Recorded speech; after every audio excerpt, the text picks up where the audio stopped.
Hello, with another video I am making about the electoral winter. This is going to be my Christmas special. This will be a video referring specifically to some people that are of bad faith or are just oblivious to the stats. Such people would include Vincent James, right? Nicholas Fuentes, and other people whom just simply do not understand how in anybody's right mind that the Republicans are going to lose states like Arizona, Florida, etc., Texas, because of demographic change and that solely being the cause. Now, if you look at statistics, people will say, after a certain extent, immigration will make states Democrat. Now, that's very correlative. Yes, in many cases it does, most of the time. Now, there's the factor of assimilation. These people will say that, in 28 years, whites are going to be a plurality, and of course, that means that we're going to lose the elections. That's not even close to true. White people make up over 70% of the electorate now. Even if they're not the majority of the population, they will still make up the majority of the electorate. Why? Because the minority turnout in proportion to their population is still not quite at what it should be, therefore giving the white people and then by proxy Republican candidates better chances to win future elections in the next couple of decades. Now, all this scaremongering about the electoral winter, about, in a couple decades, if immigration keeps up, if illegal immigration and amnesty keep up, then we're going to start losing elections. That's clearly facetious. That's not going to really happen. If we have a wall being constructed as is, we are going to, in the future, have certain executive orders by the president to lower legal immigration or have a merit-based reform package, then we can see something that is similar to a 50% reduction in overall all immigration, which is a fundamentally great thing for the Republican Party and its survivability and its solvency. And, it's not the end all be all. And demographic change in Florida had not changed the voting patterns of it really at all. It's immune to it almost. You know, Places like Virginia is claimed all the time that because of demographic change, it flipped. That's completely ridiculous. The state in the last 20 years, let's say, changed demographically 5%, but it's changed 20% for the liberal side. And why is that? Because of white people, of course, right? The suburban sprawl, white women, or, minority women just extensively really do vote Democrat in a large way. And this is to say that most of the problems we see with states that were red 20 years ago going blue now is because of white people. White people vote Democrat in California, regardless of immigration, right? So it's completely useless to make that argument with California. And yes, amnesty did hurt the odds of the Republicans, but what if X minority voted in this election? That doesn't even matter. I mean, the white liberals are really the problem. And the extent of which the Democrats hold states that are purple now is going to be tenuous at best in the future, right? The whole paradigm of the parties will fundamentally switch. Therefore, it is not true at all to say that, the electoral winter is coming.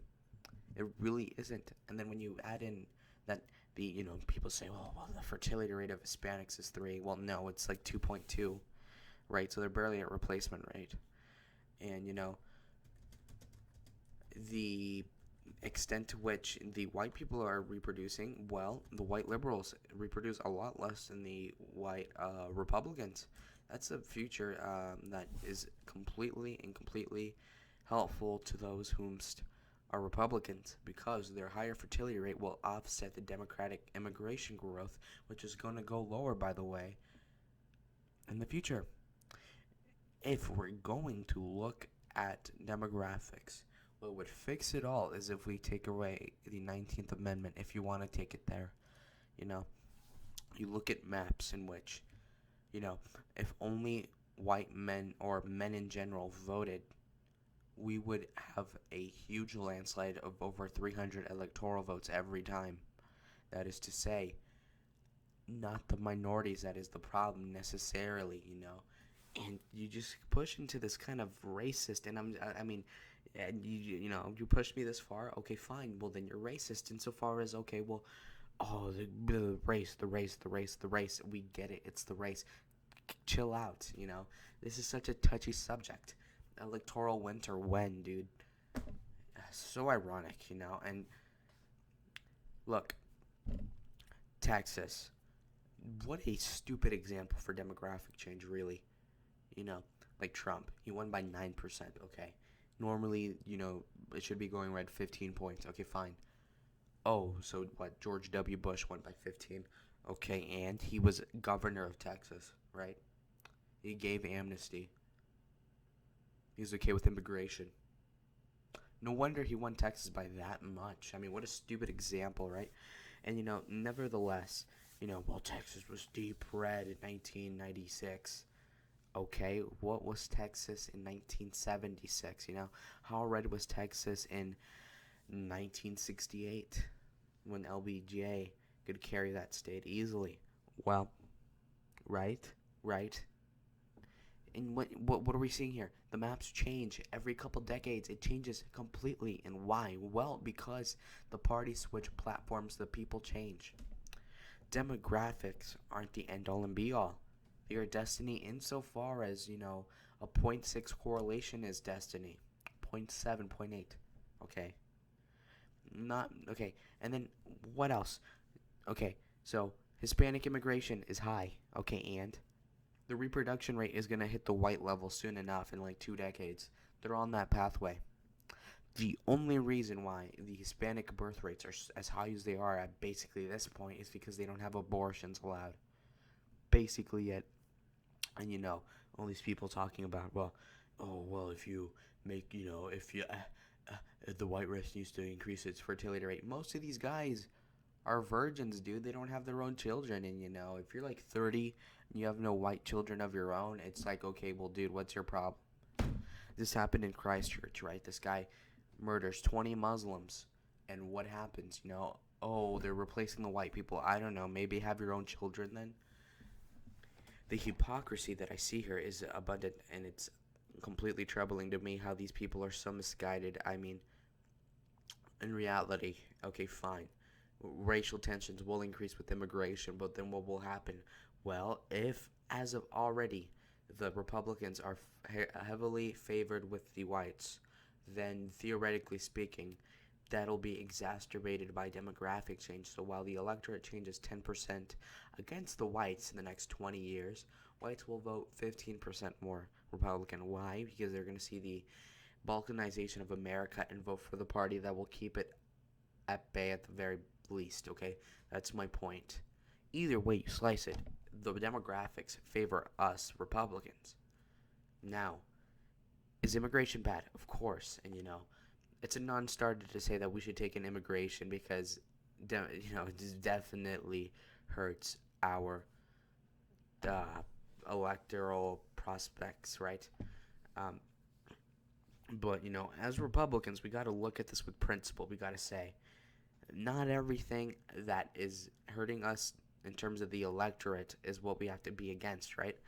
Abortion, unfortunately, has gone against millions of minorities. If there hadn't been abortion, there would be like 40 million minorities that would be voting Democrat right now. Okay, so now is it justified to have abortion because it helps Republicans? Of course it doesn't. We got to stand on principle. Will we discriminate against people because they will vote a certain way? Of course not. We should all have the equal access to that. Should the electoral winter be a real thing? Of course not. It's not going to happen.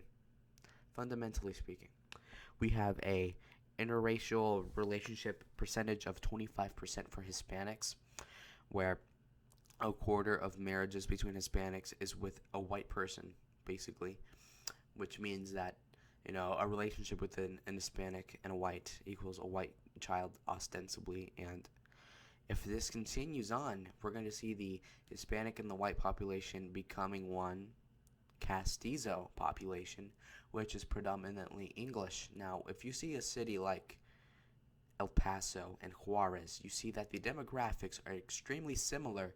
The difference being, though, is that the culture, the American Texan culture, is that much more superior than the Mexican garbage culture that, well, the city is exponentially better than its southern border neighbor of the same race. Everything is not race. Most of it is culture. And you can debate it all you want, but blacks in America are just fundamentally ahead of the ones in Africa by several intervals. If you compare a Liberian to an Atlanta native, even a hood one on welfare, you are far better off. This is because demographics are not fundamentally destiny, and if you think they are, that's just literally racist. Just admit that you're racist, right? If you're gonna say, well, race equals all this, but I'm not racist, bro. Okay. Really? I'm not gonna call you Hitler, but come on, dude. You gotta acknowledge, if you're against the minorities, fundamentally, you're gonna have the prejudiced stance that they're bad for you. That's just racist, right? We should be a country of equal rights for the races, and you know what? The electoral winter won't happen, and if it does happen, what are you gonna do about it? Fine, let's close the border, and any, immigration, really, just cap it off, get rid of it. Net zero immigration, and we're just fine as a party.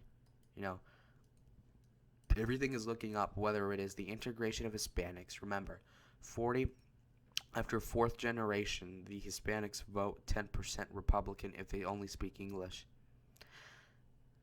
Hispanics have been in America for 50 years predominantly. A generation, two, maybe three. How long did it take for these white European, German and Irish, Italian, these immigrants, these Polish people, how long were they voting Democrat? Decades, generations, right? Until, those immigrants had grandchildren that were malleable votes. The Hispanic disproportionate amount of voting Democrat is going to diminish with time, especially with the way bigger rate of what do you call it, interracial mixing, with the whites. All this is to say that, instead of saying you're a Mexican, like you could say now, in 50 years, you're going to say you're an American. Why? Because you get to lose your culture over time of the foreign country. And if we seal the border off, we're going to help keep the culture the way it is. We are going to win electorally, big league. In the future, why? Because we have the higher birth rates. The minorities, besides the blacks, by the way, are going to trend our way eventually. Right? We are going to have a positive future as a Republican Party insofar as we're going to be optical about how we're going to say things, that we're going to be populist, that we're going to serve the people first and not discriminate upon race just because. They're probably going to vote Democrat. Because in the future, they're probably not, And those same people that would turn their faces and their cheeks away from that Mexican and that Guatemalan and that Venezuelan and that Brazilian, those are the same people that by their same logic wouldn't let their Italian ancestors in, their Irish ancestors in, because why? Because they would vote Democrat. Oh my God, okay, because they're never going to assimilate. Really, okay. Big idiots, okay. Validated once again, white-pilled once again.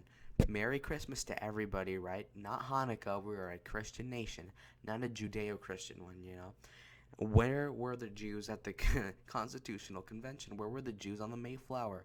We were a Christian nation, and we got to embrace it. If we're going to take an immigrant, we got to make them celebrate Christmas. We are America, and we're going to keep America great by wishing everybody a Merry Christmas to all. Thank you for watching my video. Like and especially comment. I want to get your opinions. And, okay, thank you for watching this video of Christmas 2019.